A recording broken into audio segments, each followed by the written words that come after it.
Hey everybody, welcome back to our channel. This week we are talking about real life off-grid obstacles. We have a unique refrigerator. That's the brand name, is Unique.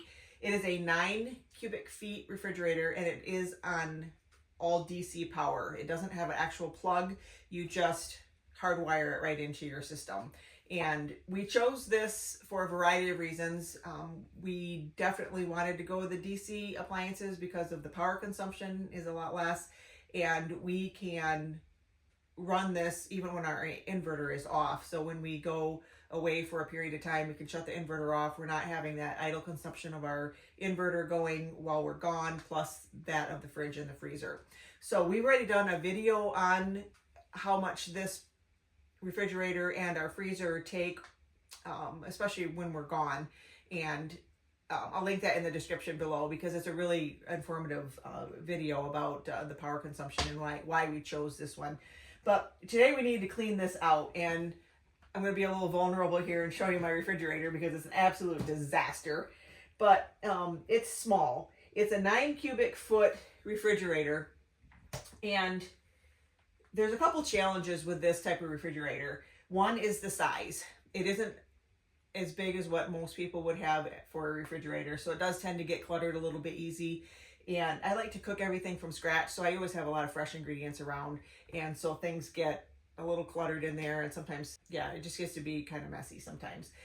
And we like to keep our refrigerator out just a little bit from the countertop, and every now and then, because it's so much shorter depth-wise, there's a big gap between the back of the refrigerator and the wall, and every now and then some things fall back there, and I got to get a couple things out of there. So we have to pull the refrigerator out today anyway, so I can retrieve that because I can't push this back any further until we get those items back out of there. The biggest challenge that we have for this refrigerator is that it does seem to get an iceberg in it a few times a year. And that iceberg continues to grow, and then it starts grabbing things in the fridge, and then it starts building the iceberg around them, and then you can't get those items out. And so something that sits in the back of the fridge for a while, it's stuck in the ice, and then you have to pull it out. So in the summertime, it's not a big deal. We just take everything out of the freezer and the fridge and put it all in a cooler. And then this refrigerator is light enough that we just carry it outside, set it in sunlight, and let it thaw out for a couple hours, and then clean it out while it's empty, and then put it back here. Now it's pretty cold outside. It's been in the 30s all week. We haven't seen the sun in probably 2 weeks, and I need to get this thing defrosted because it's got a big iceberg in the back of it again. I'm not sure why this type of refrigerator tends to collect these icebergs on the back.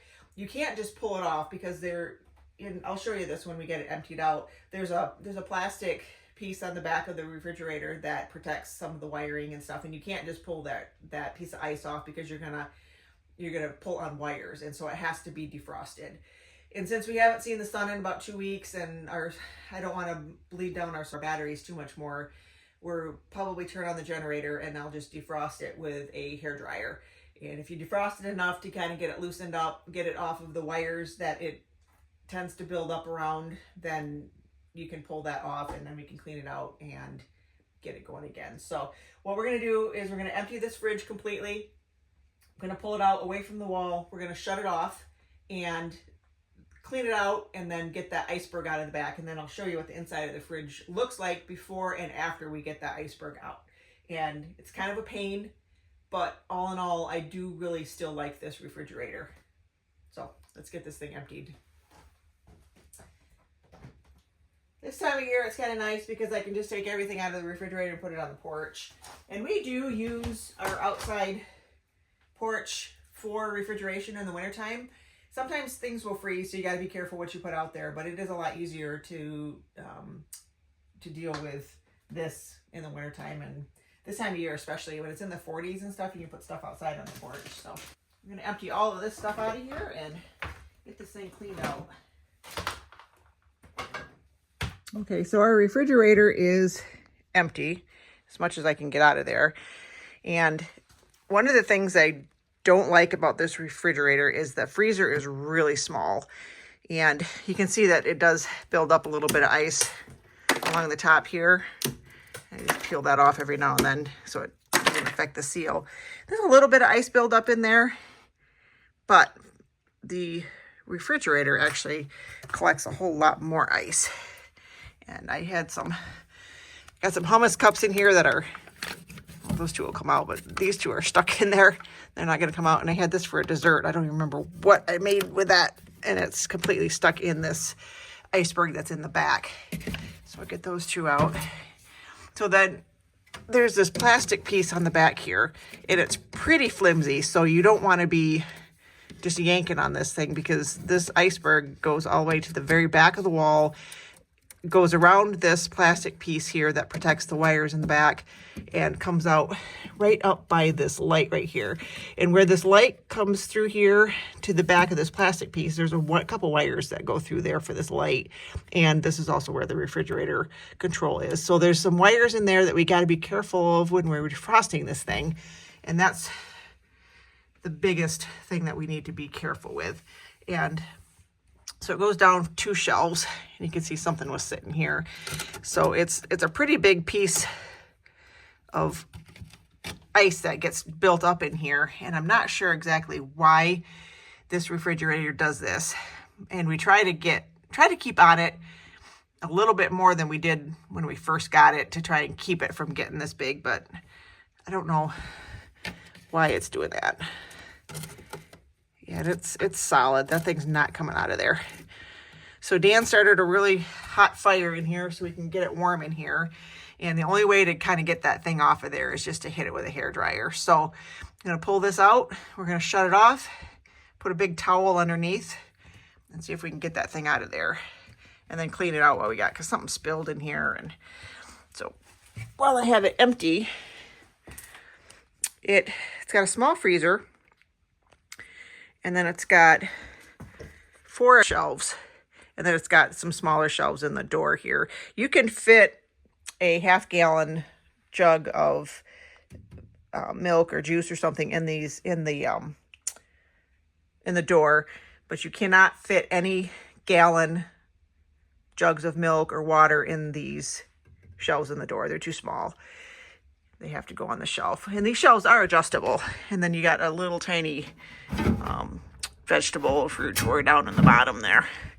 So the only ones, I should say, they are adjustable, but this is not adjustable because there's only one spot for that shelf. And the only thing that you can adjust is this middle shelf here. I tried to keep them as even as I can. So let's get this thing unplugged and get that thing cleaned out. Let's pull this thing straight out, and I gotta get this stuff out from behind there too. All that stuff. Oops. I'll get it. Can you reach it from here now? Yeah, I'll get it.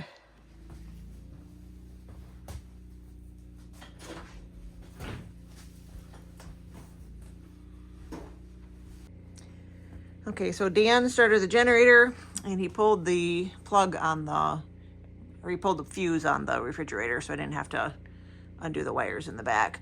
It's pulled away from the wall, and I've got a towel in front of it because it does have a drip pan on the bottom, but it's not going to be big enough for the amount of water that's going to be coming off of that iceberg in there.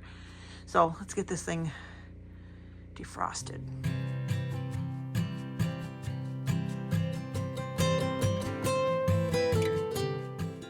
Okay, I was able to get the food out. There's a big indent here where that coconut cream was sitting, and I got the shelf. I got it loosened up here to get enough to get that shelf out. And now you can see it just a little bit better. So we're just going to continue to melt this thing, and you can see it's already melting quite a bit, and the wires are right back in here. I want to be really careful because sometimes it loosens up over on this side, and then it starts hanging, and then it starts pulling on those wires. So we want to avoid that. And I can only run my hairdryer on low because that's as high as I can get it with the generator without making it work too hard. So, might be here for a little while, probably 20 or 30 minutes or so.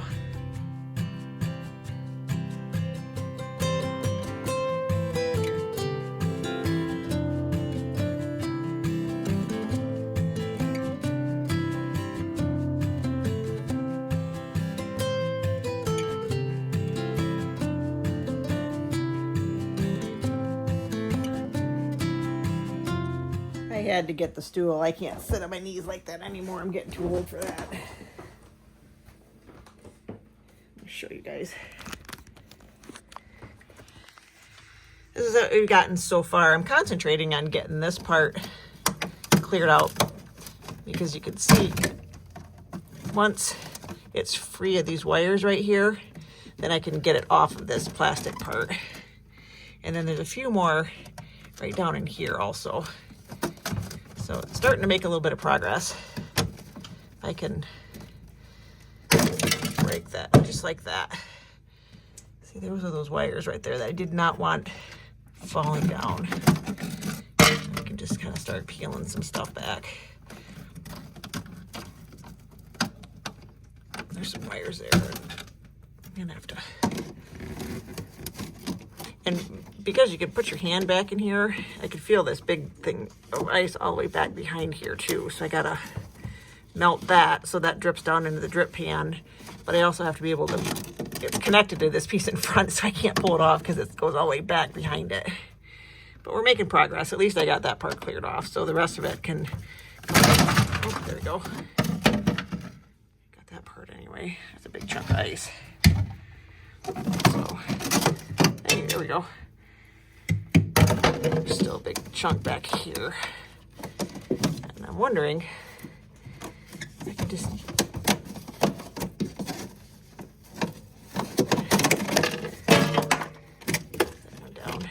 because this plastic piece only goes to the second shelf.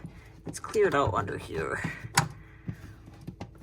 So if I can get all that out of there, I can feel that there's more ice right here.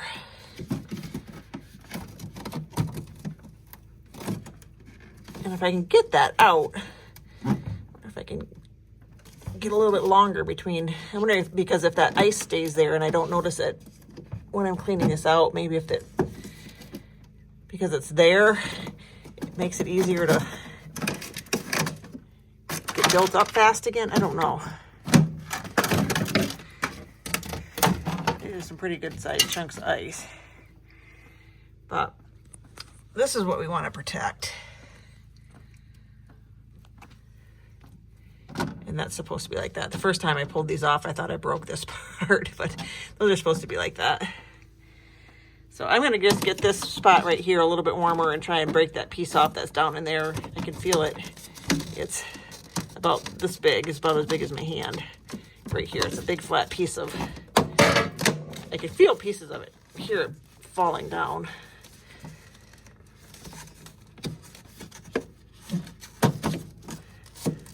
All right, a few more minutes with a hairdryer.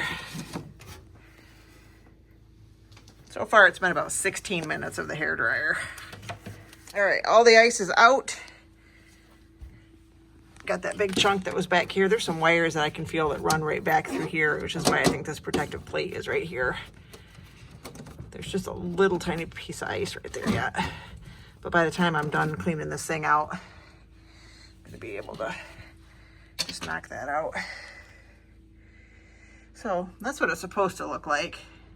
Now, if I kept on this a little bit more often, it wouldn't get so big, but it seems like once it starts, all of a sudden it just gets really big right away.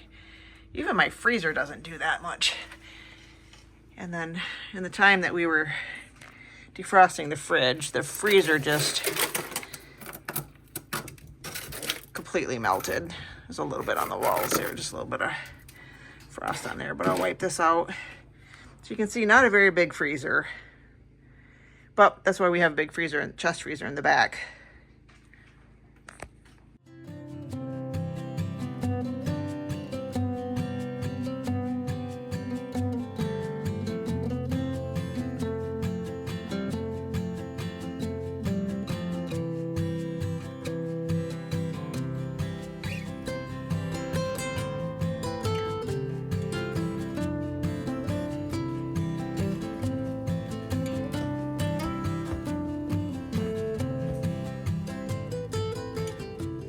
Okay, the fuse is back in.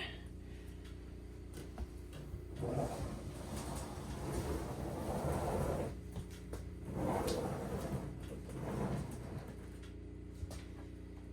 right, just gotta wipe out that freezer. Okay, so we got it cleaned out. Gotta make sure my door is shut.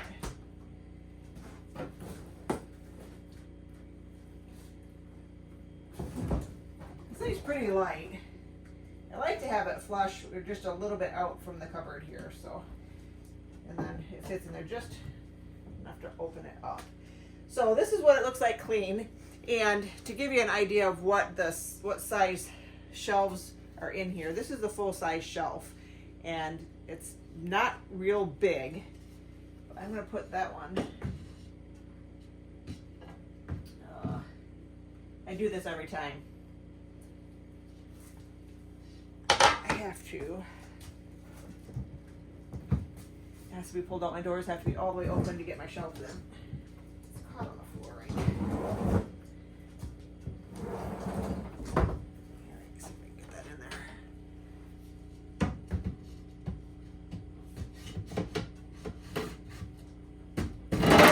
There. Now I can push it back away.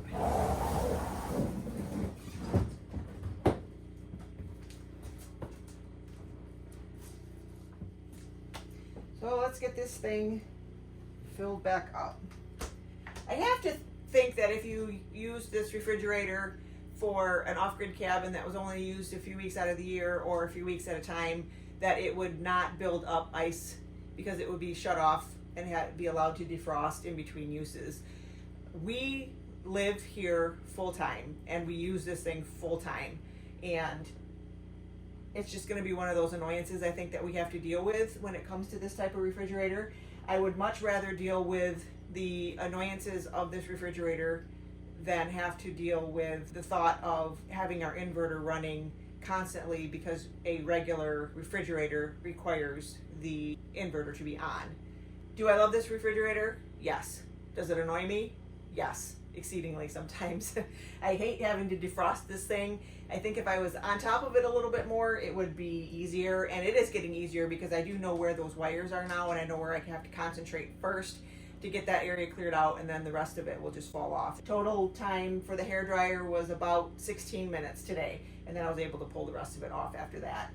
So I think what it comes down to is I just have to be on top of defrosting this thing a little bit more. Don't wait until it's grabbed several items in the fridge that I can't get out anymore, and just be on top of it. And if you do have this refrigerator or you do have a DC refrigerator and you know how to keep it from building up the ice on that, let me know. I would be very happy to not have to defrost this thing on a regular basis. But all in all, yes, I would definitely buy this fridge again. When we bought this several years ago, we bought it at Costco. They were selling them online only, and it was just under $1,000. I don't believe that Costco sells them anymore. You can get them at the Cabin Depot, and they will ship it to you. And I believe Home Depot does still sell them, and they're going to be a little bit cheaper than what the Cabin Depot is. But we always have been very happy with everything that we bought at the Cabin Depot. Still, it is still worth it. It's small. It's about half the size of what a normal refrigerator would be. You just need to plan ahead.